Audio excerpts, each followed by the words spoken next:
So what advice, from your experience, do you give them while they embark on their journey? Okay. So there are many things. If you Google, you'll find how is a startup successful, what are the qualities of an entrepreneur. You find loads of information if you Google it. I have a couple of things which I have seen in startups which are successful. They say you'll have to bring in out of the box solution, it should not be there, don't create another Amazon, don't create another Flipkart, create something innovative is one set of advice that people give.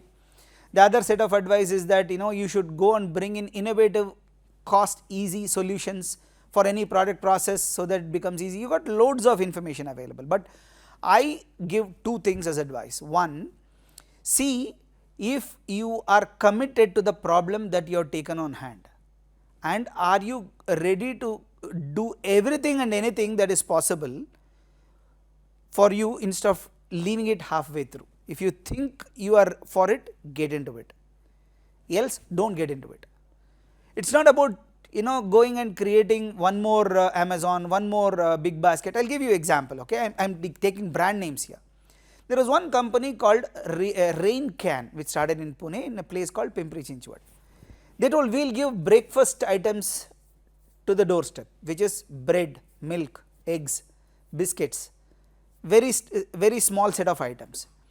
Okay, if you talk to someone, let us assume it is going to start, they will say what are you doing? Anyway, there is, we are talking about now, there is an Instamart that is available, you got other online options, you got a big basket already serving, why do you want to do this, right? So when I was in discussion with them through one of my known source, it was not a direct discussion. I was thinking, oh, are they going to do this? It is going to be tough because there are already so many players in this space. Are they going to really succeed in this? We do not know, let us wait and watch.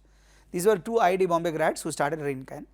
They did everything possible. Their first client was difficult. They set up shops in the in the housing societies, putting up Raincan umbrellas, giving them some goodies, went in a lot of investment. They started capturing Pimpri Chinchwad as an area, it's a small area here in Pune.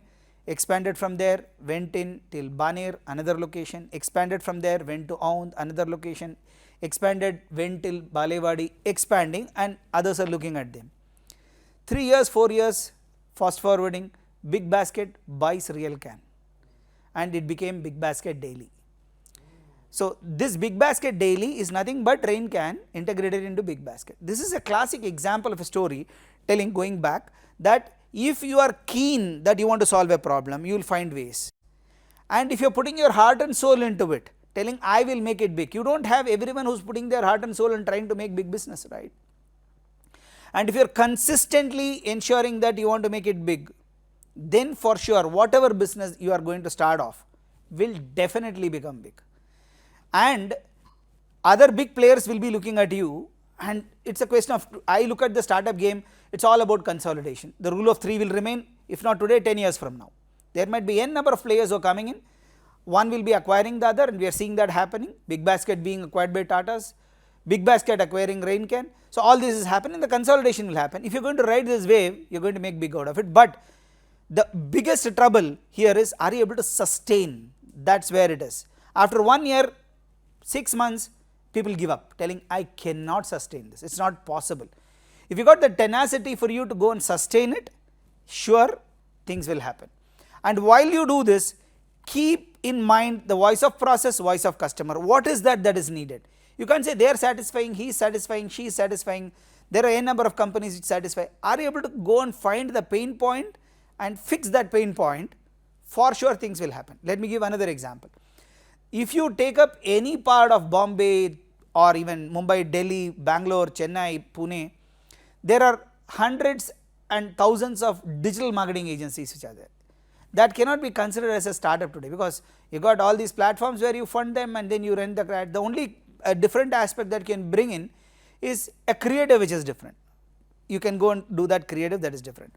But if you look at, there are many pain points of any organization who is utilizing these services, right from big brands which do a retainer of 20 lakhs to 50 lakhs a month, otherwise they do not touch that business, to 5,000 a month. You got that spectrum of agencies. 10 years back it was not this big, but it was definitely big. Digital marketing 2010 is not something very far behind, right? It all started in 2000s itself. So when couple of my students told we are going to do this, I told think over it. Again the same example, if you think you want to do it, identify the problems. They found that there are some key problems in this area. Okay, the biggest problem for an educational client is managing the customer care, calling up the students, telling have you applied, have you paid the fees, do you want, I mean we have a huge exam in Symbiosis called SNAP where about 100,000 students apply, right? Answering their queries, if that becomes a part of the digital marketing agency's team, although it is not digital marketing, it is about supporting the digital marketing activities and ensuring that they understand what the client or the customers need or my aspirants need, and accordingly go and make some changes to the digital marketing campaign that they are taking care, it gives them a little bit of advantage there. They did it, fast forward 10 years, they are one among the top 3 digital marketing agencies in India in the education space.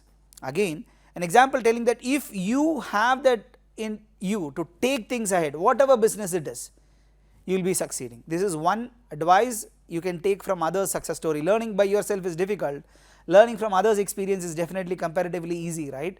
So this is what I would suggest. If you think it can solve, but do not have that arrogance that this will constantly talk to the customers, identify the pain points there, and while you start something, for sure there will be a pain point that can be addressed, and if you are going to address that pain point, you will make some great difference.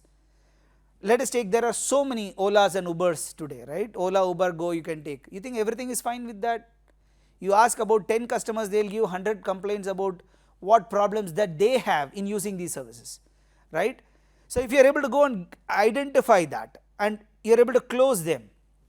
Recently I was looking at Uber news in the media telling Uber will no more cancel it so easily because the drivers will get to know where you are going. One of the main reason, while you look into the process, the driver used to cancel because the driver used not to know where the customer wants to go, and they used to call and find out, okay, you want to go to the railway station, I am not interested, cancel.